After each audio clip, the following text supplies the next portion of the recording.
ఆయన కిమ్స్ హాస్పిటల్ సృష్టికర్త. రాజీవ్ గాంధీ ఆరోగ్యశ్రీ పథక రూపకల్పనలో ఆయనది కీలక పాత్ర. 30,000 పైచీలకు గుండె ఆపరేషన్ చేసిన ఘనత ఆయన సొంతం. ఒక్క మాటలో చెప్పాలంటే వైద్య రంగంలో ఆయన శిఖర సమానుడు. ఆయనే బొల్లినేని భాస్కర్రావు.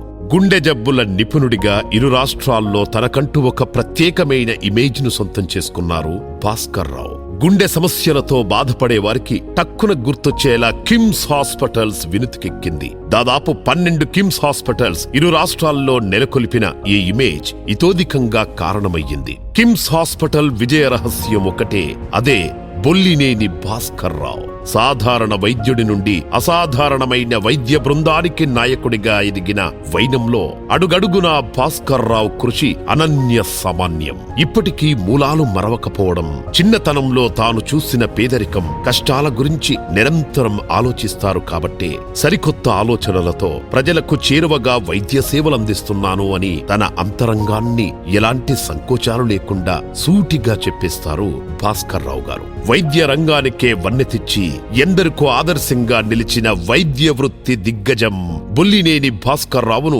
వైద్యరత్న అవార్డును స్వీకరించడానికి వేదికపైకి సాదరంగా ఆహ్వానిస్తున్నాం. Please welcome doctor Bollineni Bhaskar Rao గారు.